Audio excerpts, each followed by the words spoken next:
Welcome back to Eliances Heroes, where heroes in business align. To be part of our super community and find out more about Eliances, visit www.Eliances.com.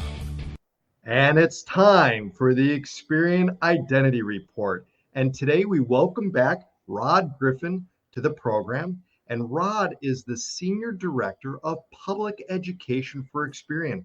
You can reach him by going to Experian.com. That's Experian.com. And I'm always excited to speak with you, Rod, because you lead the Experian's National Consumer Education Program. You work with consumer advocates, financial educators to help consumers increase their ability to really understand and manage their personal finances and protect themselves from fraud and identity theft. And so, Rod, welcome back to the program. Thanks, David. Glad to be back. So let's really get down right to it. You're a victim of identity theft. So what do you do now? Yeah. Well, and the reality is we've almost all been victims. And as you said, we may not know it yet. Identity theft is the stealing of your identity. We don't find out about it until they use it. And often that's something we find when you get your credit report and you see a new account you don't recognize. If you're enrolling in a monitoring service, you might, from experience, see an alert. And that's unfortunately when we find out about it. What you should do, make sure you're monitoring that credit report. When you get a credit alert or you find something, notify Experian. Go to Experian.com/fraud. Add an initial security alert. Lasts for a year. It says I might be a victim. Please verify my identity. We'll give you a free report, actually several free reports, so that you can then begin to take steps to recover and protect your identity. Make sure it's not being used in ways that it shouldn't be. I can tell you mine has been compromised. I've been a victim. I think almost all of us have at some point. So we're all in it together. Well, I think this next question I'm going to ask you is interesting because you talked about what you should do. What about, though, what you should not do? Yeah. First thing you should not do is don't panic. Because immediately you're going to be frustrated, frightened. What does it mean? Don't panic. Get that credit report. That will be the first step. If you get a data breach, which unfortunately so many of us have, because data breaches are happening far too often and affect millions of people. If you get a breach, don't ignore it. So that's one of the things you definitely should not do. Make sure you respond to it. Your lender or the business that's affected is going to give you instructions on what you should do to protect your identity in response to that breach. Make sure you respond to it. It's there for a reason. Make sure, again, you're reviewing that credit history and so that you know exactly what's there. But don't panic. Respond to the breach notices. Don't ignore signs of potential fraud. Talk to people who have gotten notices from their lenders about account changes they don't recognize. I've talked to people who have gotten collection notices from collection agencies with accounts they don't have, and they just kind of throw them in the trash.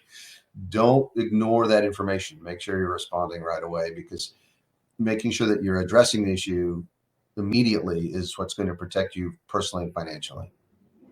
And those letters that we get, how do we also too know that it's actually that person who's sending that letter and not, again, somebody just throwing out data out there to collect even more information?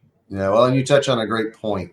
Another thing you should not do is respond to emails you get saying they would like you to contact them and share your identifying information or your account numbers, and they'll say that you're with your bank. Your bank has your account numbers and doesn't need your password, so it's not them. So don't respond to those emails. Instead, if you get a letter, you get an email, you get a phone call, tell them, if it's a phone call, I'm going to check with my lender and hang up. If it's an email or a letter, go to your bank, get your billing statement, look at the back of your credit card. It will have a telephone number on it usually that says call to assist. Talk to the bank and ask them, are you the one reaching out to me? Don't respond to that individual, because they're the ones looking for your information. So the other thing too is, Rod, I think is that some people also think, well, I call the police, I'm done after that point, right? I filed the report, the police are there to help, and the rest is done. But that's not quite correct. True. Talking to the police, if you know you're a victim, is step one. Get a financial fraud report. They will know how to do that. I had that happen to me in my little town in Texas and was ready to tell them exactly what they needed to do. And went in and told the officer, I think I'm a victim. And he said, just a second, let me get the report. So they know exactly what to do, and didn't get to share any of my knowledge. He already had it. So if they do hear, they will where you are too.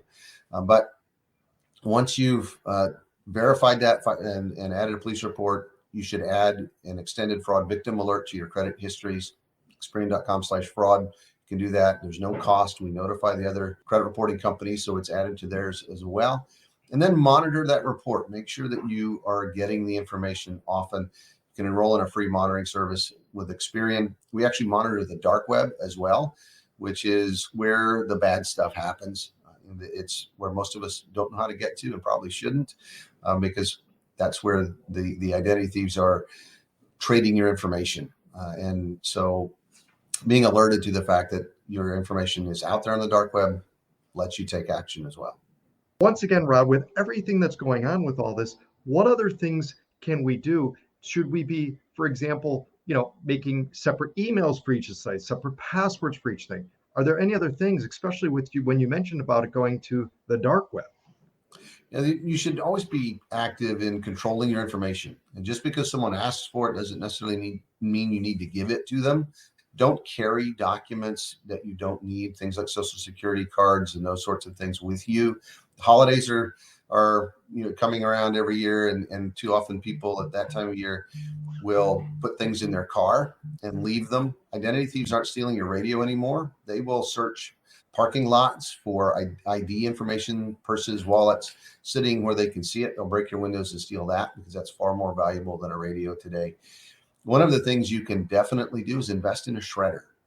They're not expensive. Shred everything that goes into that comes through your mailbox or that comes out of your printer. Anything that has identifying information on it, put it through a shredder. I actually talked to a law enforcement officer not too long ago, and one of the side effects apparently of methamphetamine addiction is these really intense times of focus. And they were stealing shredded documents out of trash and taping them together to steal identities.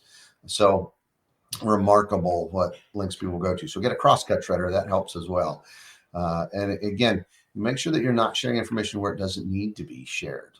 Store wants a retailer, and the person in front of me was applying, and the high school kid asked for their Social Security card, and they gave it to them. And I went, don't know why you need to do that. Should have said, that's not something you'll need to open an account. So be aware of where you're sharing information. If you're at the gas station, look at that pump. Make sure it's not using a reader, that there's not something attached to the card slot, because they steal information all of the time.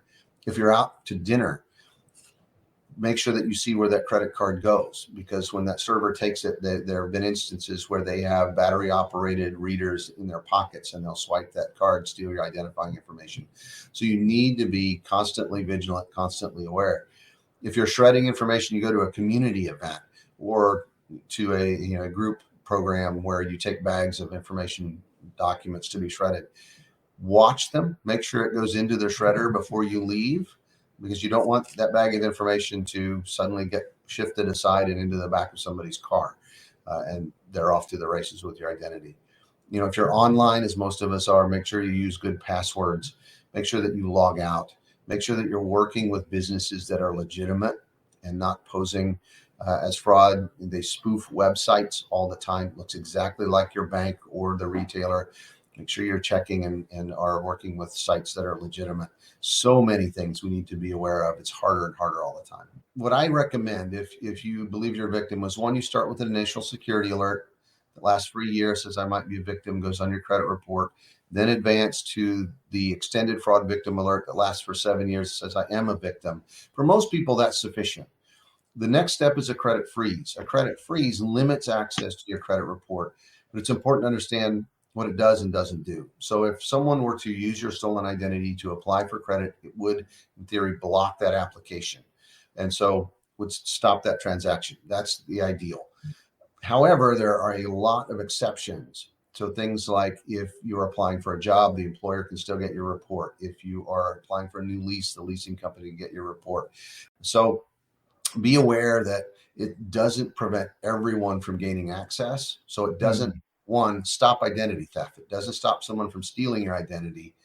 It will potentially help if someone uses that stolen identity to try to commit new credit fraud. So to try to open a new account, it's pretty limited in that regard, but it can be the right tool depending on your circumstance. Excellent. Well, Rod, thank you again so much for sharing this valuable information. Rod Griffin, again, Senior Director of Public Education for Experian. Make sure you go to Experian.com, Experian.com.